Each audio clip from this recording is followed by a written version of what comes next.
Hello everyone, আমি doctor Roni, consultant astrologer.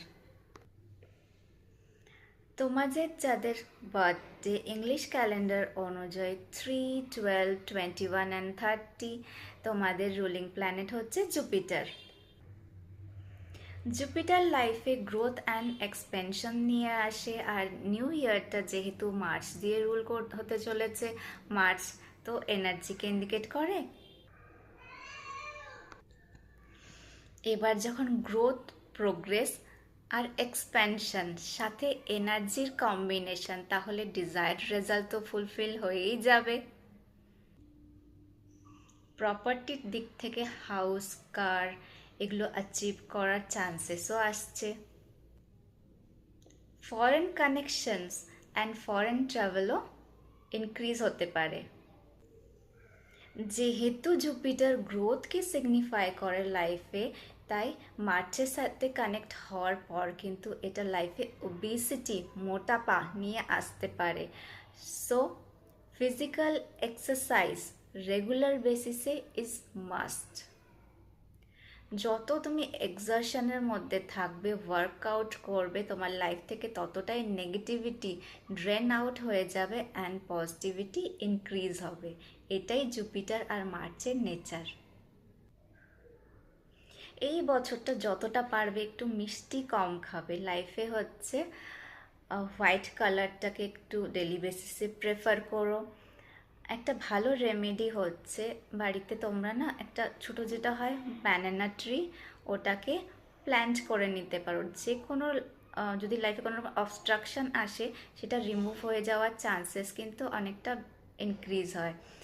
আর এটা করলে যাদের ম্যারেজ রিলেটেড কোনো ইস্যুস আছে, চলছে বা বিয়ে হতে হতে আটকে যাচ্ছে, সেই দিক দিয়ে কিন্তু একটা পজিটিভ রেজাল্ট পেয়ে যাবে।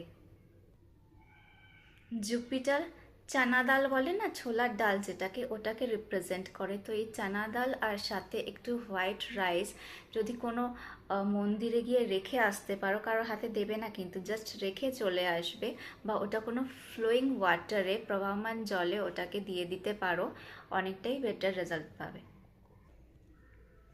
এডুকেশন ফিল্ডে যদি কেউ কোনো জুপিটার যেহেতু নলেজকে রিপ্রেজেন্ট করে, এবার তোমার যদি বোঝো যে সেই লেভেলে নলেজ হচ্ছে না, বা নলেজ গেইন করতে কোনো অসুবিধা হচ্ছে, মাইন্ডটা অন্যদিকে চলে যাচ্ছে, পড়াশোনায় সেরকম মন থাকছে না, তাহলে আরেকটা রেমেডি আমি বলে দিচ্ছি। এটা সবাই করতে পারে জেনারেলি। মাইন্ডটাকে ডিস্টার্ব করে বা পড়াশুনোর দিক থেকে অমনোযোগী করে দেয়, সেটা হচ্ছে রাহু। রাহুকে তো অ্যাস্ট্রোলজির মধ্যে একটা বড় প্ল্যানেট হিসেবে ধরা হয়, কলিযুগের রাজা বলা হয় যেহেতু। তো এটাকে রাহু কিন্তু এলিফ্যান্টকে রিপ্রেজেন্ট করে। অ্যান্ড রাহুকে কন্ট্রোল করতে গেলে মাদার মানে মুন আর হচ্ছে এনার্জি পাওয়ার লাগবে, তো তার জন্য মার্চের হেল্পের খুব প্রয়োজন হয়। সো আমরা যেটা করে থাকি, 6 গ্রাম অফ সিলভার, 6 গ্রামের রূপোর একটা হাতি, যার সুরটা নিচের দিকে থাকবে। সুর নিচে থাকা মানে হচ্ছে একদম কাম অ্যান্ড কুল, আর সুরটা আপরাইট থাকা, এটার মানে হচ্ছে রেডি টু ফাইট। সো আমরা যা শান্ত হাতি, সেটাকে নেব সুর নিচেওয়ালা, আর হচ্ছে লাইফে progress, right leg in front side, সামনের পাটা এগিয়ে থাকবে, ডান পাটা, আর হাতির সুরটা থাকবে নিচের দিকে। 6 গ্রামের সিলভারে একটা ছোট্ট হাতি, সেটাকে একটা হোয়াইট কাপড়ে র্যাপ করে ওটাকে ব্যাগের সাথে স্টিচ করে নিতে হবে, মানে সেলাই করে নিতে হবে, যাতে পরে টরে নড়ে না যায়। রূপোর জিনিস তো একটা।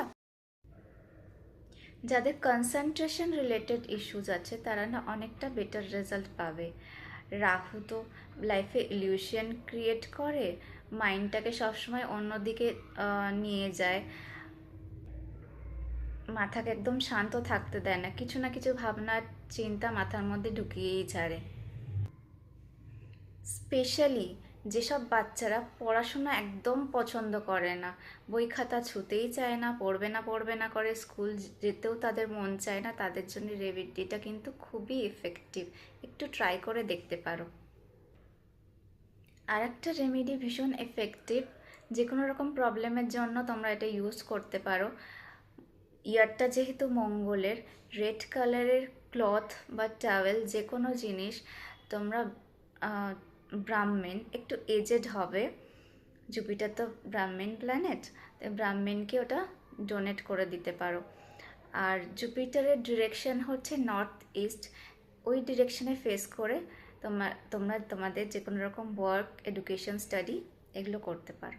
Thank you for watching.